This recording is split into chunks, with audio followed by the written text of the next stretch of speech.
Welcome to the first installment of Ear to the Ground, the Land Stewardship Project's audio magazine podcast. Ear to the Ground features interviews, reviews, news, and field reports related to sustainable agriculture, family farming, local food systems, and local democracy. I'm your host, Brian DeVore, editor of the Land Stewardship Letter. This installment of Ear to the Ground will focus on living democracy, a concept that is at the core of LSP's work to help foster sustainable food and farming system. Activist and author Frances Moore Lappé writes extensively about living democracy in her new book, Democracy's Edge, Choosing to Save Our Country by Bringing Democracy to Life. In her book, which is the 15th that she's authored or co-authored over the years, Lappé lays out the difference between thin democracy and living democracy. She then profiles several real-world examples from here and abroad that exemplify living democracy in action.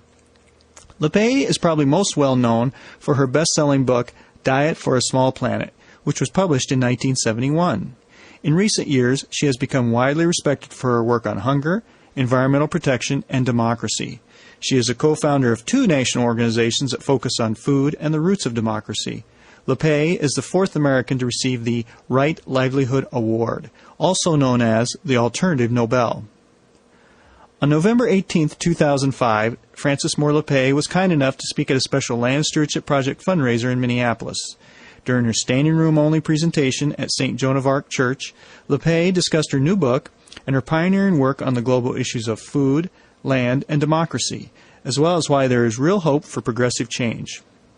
While she was in town, Lappé took time out to talk with me about her work. We will feature excerpts of that interview during this show, as well as a future Ear to the Ground podcast. We will also feature her talk at Joan of Arc Church in two upcoming programs. But first, I'd like to share with you a review of her 2003 book, Hope's Edge, The Next Diet for a Small Planet. This review was written for the Land Stewardship Letter by Kathy Eberhardt, LSP's membership coordinator. Hello, this is Kathy Eberhardt. I'm the membership coordinator with Land Stewardship Project. I'll be reading a book review that I wrote for the Land Stewardship Letter in the April, May, June 2005 edition. The book review is of the book Hope's Edge, The Next Diet for a Small Planet by Frances Moore Lappé and Anna Lappé. I started reading Hope's Edge on a 5:45 a.m. flight in mid-March, the first leg of our annual journey to visit my husband Guillermo's family in Honduras. Despite the early hour and a nearly sleepless night, I found the book easy to read. Perhaps I was still stimulated by the cup of coffee I'd had at 3:30 a.m. before I left the house, but I know it also helped that I'd had the chance to hear Frances Moore Lappé speak a month earlier when the Land Stewardship Project co-sponsored her visit to Winona. The first chapter, which I read on the airplane, was a good review of the main points of her speech. Her conviction that hunger exists because of a lack of democracy rather than a scarcity of food. The 5 thought traps that lead us to do as a society those things that we as individuals abhor. Those moments of dissonance that push us to take the first steps toward change. The importance of putting ourselves in the company of those who are finding the courage to create a more sustainable world. It was for this last purpose that Frances and her daughter Anna made their 7-month journey around the world to write Hope's Edge.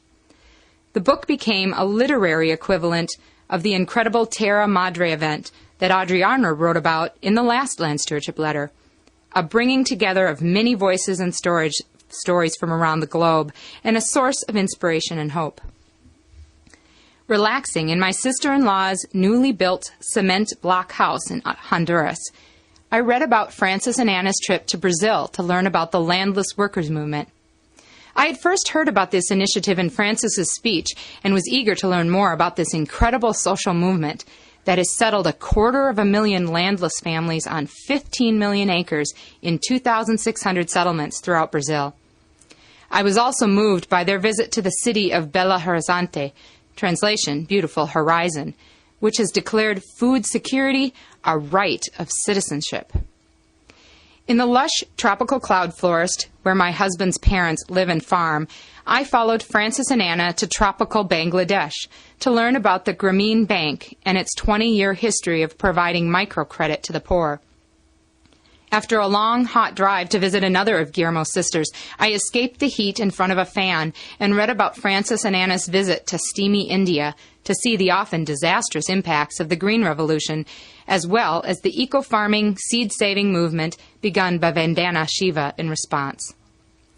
Surrounded by the ever-present poverty of Honduras, I appreciated the mother-daughter team's reflection on the learned helplessness that keeps millions in desperate poverty.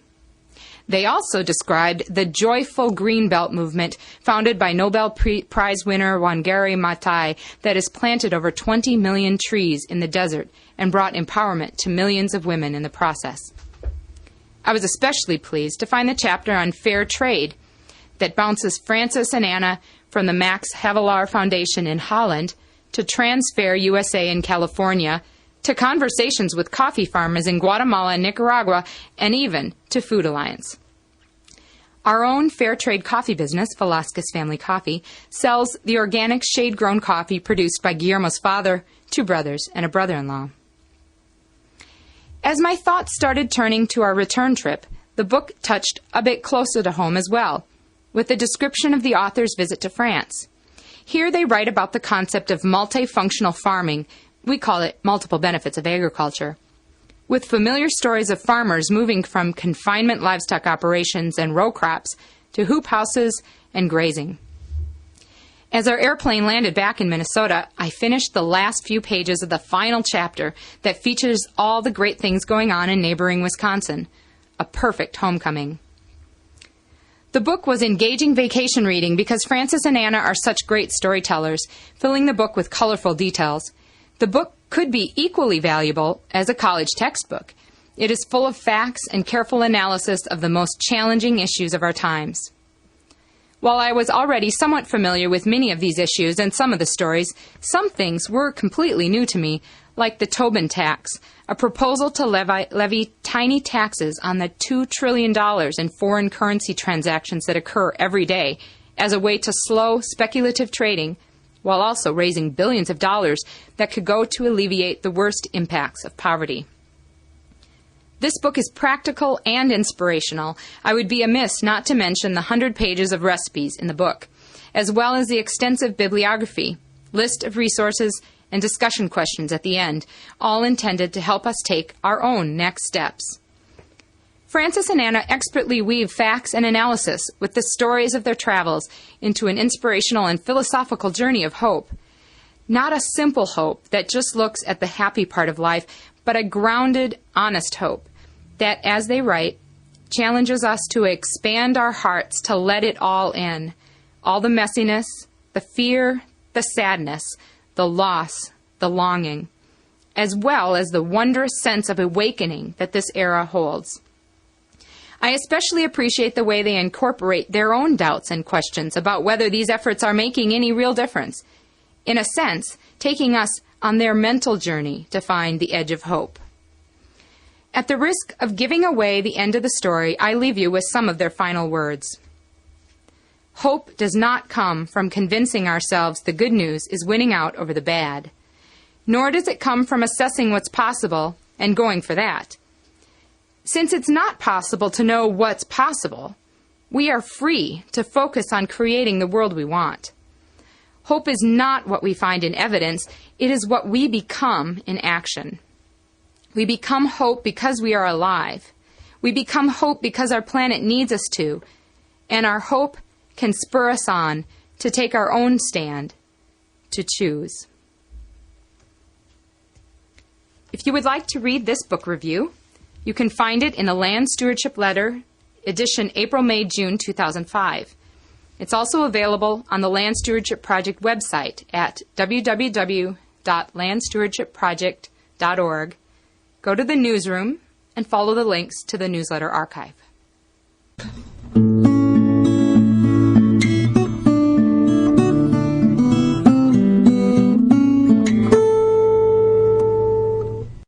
Thanks, Kathy. Well, now it's time to dive right in and talk to LePay herself about the connections between hunger, democracy, and the land. Here's an excerpt of an interview I did with her on November 18th before her LSP fundraiser talk. As you'll see, she speaks on these issues as eloquently as she writes about them. One thing that struck me when I was looking at your book, and you even talked about this a little bit in one of your chapters, is you had the idea of people being hungry in the world had vexed you at a young age, and it really got you into some of these issues, and you looked at the role of democracy and the lack of democracy. And you wrote about that a lot. You had a big impact in that area, and then you left it for a little bit. You talked about the book in The Quickening of America in 1994 that came out. You didn't talk about food issues per se at all. And when you wrote this book, food is a major part of it, and you feel like a lot of things have happened in the meantime from 94 till I do. 2005? I do. I feel there's been a real quickening in the food awakening here. It's really interesting you pick up on that, because the precursor to Democracy's Edge is a book called The Quickening of America, as you say, that talks about what I call living democracy emerging across a number of sectors. But I deliberately didn't talk about food because I just didn't feel that there were at that point enough examples of this real shift going on of solutions being in the hands of quote-unquote regular citizens and initiating across our whole society. Certainly there were pockets then. Certainly there were organic farmers doing the right thing then. Right. But when I think about, for example, the movement of just ticking off a few of the farm-to-school programs, how that has just leapt forward, and now they're somewhere on the order of 500 farm-to-school programs nationally. I think of community gardens. I think have doubled in the last decade. Right. I think of farmers markets. I think have increased 2/3 in the last decade or so. So there has been, not to mention the birth of community-supported agriculture, which I never heard of in 1994. It was just barely getting started then. And now I was just in Madison, Wisconsin, where I had been looking at community-supported agriculture in the year 2000. And today there are 8 times as many people involved in community-supported agriculture in Madison, which is a real hub of that, than there were even 5 years ago. So yes, I feel that there is that food and farming have leapt forward to real, leadership role, I guess you could say, in this movement toward a vital, engaged democracy. What happened from 94 until now, though? What we had a lot of these same problems before, but was there were these things there and we just didn't realize it? The stories weren't getting told. Well, I think certainly the seeds were there. All of these things. I mean, I think of land stewardship. Certainly, you're older than, as an organization, older than that. But I just feel like things have started to take off, and I'd be interested in your thoughts about that too. But I just, just from those statistics that I just mentioned, some sort of measure of consciousness. When I think of organics, for example, organic food now is the fastest growing segment of the food industry, and something like 20% a year is the last thing I heard. And something like 3/4 of all supermarkets now have something in them that's organic. So I think. Well, in the beginning of Democracy's Edge, I ask and answer my own, this same question you're asking more generally, of what is it that has happened that makes this possible now? How do you understand that this could possibly be happening now? And part of my answer is a sense of crisis, sense of just so many more people, Republicans, Democrats, across the board saying, this is not working. The obesity epidemic, that was not even, we didn't have that term in the early 90s. The whole thing of childhood obesity now is what, 1 in every 6 children is overweight, and the crisis means that now 1 in every 3 of our children have a 1 in 3 chance of developing diabetes as a large measure result of the changes in our diet. That consciousness just wasn't there. So I think this sense of this something is really off is now at a point where people are saying, you know what, those people I was counting on to sort things out for me, they've blown it, and maybe I, using my common sense and my basic values, maybe I do have something to contribute. And so it's that sense of, I remember interviewing a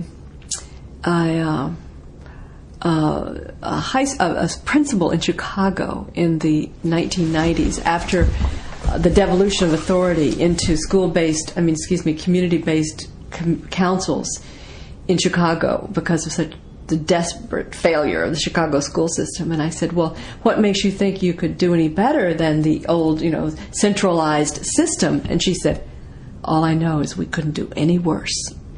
And so I think that the actual awareness of failure of the experts and the authorities and the centralized structures that are supposed to be solving problems for us is empowering. The very failure in that sense of what that principal told me, well, I couldn't do any worse, and so therefore I'm going to get out there and try. So there are a lot of changes. I think just the ecological awakening itself seeping into our consciousness allows us to see the ripple effects of what we do in a way that maybe is even beneath the conscious level. And so I think there's in the environmental costs of industrial agriculture, as well as other environmental breakdowns that we're experiencing, the level of awareness is so much higher today. Yeah, land stewardship's own experience has been, we kind of have a situation starting in the early to mid-'90s of almost like a perfect storm, where we had farmers who had not perfected but had come a long ways in developing these systems that were very environmentally sound and economically viable. And they had gotten to a point where, okay, I'm going to more trouble to do this, but how do I get rewarded for it? Organics is one way, but there seemed to be a need for a way to get rewarded by the marketplace for doing that. And then along at the same time, it seemed like there was this interest among consumers of getting better food, safer food, and stuff they could feel better about how it was produced. And so we saw a little bit of a shift in our work in that we've tried to figure out a way to bring those two together. Beautiful. CSAs, that type of thing. Yeah. So it's been real interesting to see that. It's a perfect situation when you can be, it's Absolutely. Like timing is everything. And I'm glad you mentioned the learning curve, if you will, of agroecology or, sustainable methods, because one of the things that I want to do in this book is to call us to attention about the words that we use, even the word organic. I feel the problem with organic is it focuses us on what's missing rather than what is being added in terms of the knowledge, the intelligence, the learning that goes into working with nature. And so I emphasize in the piece of the book about food and farming that we should acknowledge that actually this is not going backward to remove things, going backward to pre-industrial agriculture. It is really taking us forward to an agroecology approach, to an ecological farming that is very knowledge intensive instead of chemical intensive. So it's a way to honor the intelligence of the farmer, not just saying, oh, well, he's a good guy because he or she is a good person because they don't pollute with chemicals. It's really honoring the greater complexity of the system that is working with nature. And so I really want to drive that home. Yeah, and we've found that the danger with organics is it could become just another marketing niche. Yes. And another value-added market for corporations. And we found that corporations are fine now talking about organics because they see a profit in it. They get a little nervous when you talk about, you use terms like sustainability and agroecology, because then it's well, how do we market that? Right, exactly.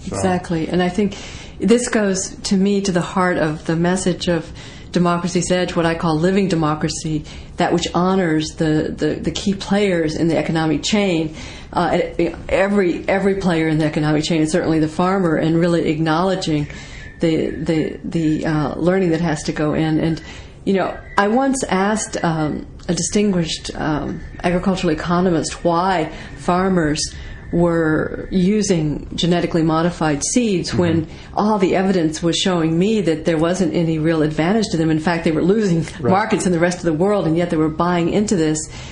And his response was that the advertising, the industry propaganda tells them that they don't have to think, they just have to apply in this very regimented way the seeds and the chemical applications, and it takes the decision making away. And if you are treated as kind of like, well, you don't have the intelligence to really work with with nature, and all you can really, and I think the advertising undermines. I'm not a farmer, but I'm putting myself in the farmer's place here. It would undermine my confidence.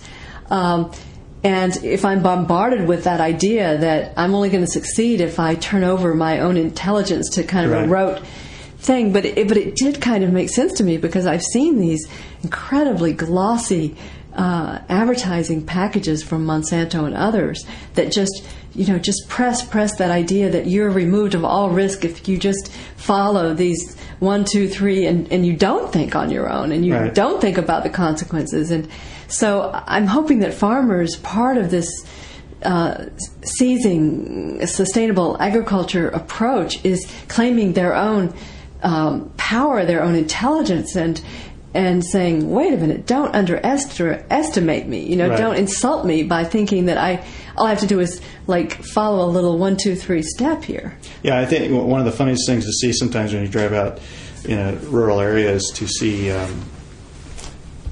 seed and chemical companies in particular will set up what they call answer farms. That's what they call them. Really? It'll be their version of an experiment station where they do seed trials and that type of thing, and they call them an answer farm. And it's the implication is you're going to get your answers here, and you're going to come and see what's going on, and then you're going to go home and adopt this perfectly, and that's the answer. That's so interesting. Yeah, it's a much different learning system than what we've seen in sustainable agriculture, where you learn from other farmers. You don't just take that system you've seen at a field day when you visited a farm, lock, stock, and barrel. You take it, you adapt it to your own system, and it's much more of a give and take type system rather than, like you said, taking a package and a cookie cutter system. Right, and this approach is what is now beginning, say, through the Food and Agriculture Organization of the United Nations. They have something that they call farmer field schools, which is very much this participatory learning, and it's not meant that you're going to come here and take home a package, but you're going to learn some principles, you're going to be in discussion, you're going to learn to share what you're learning from your experience, and it's very much honoring the basic intelligence of the producer. That's great.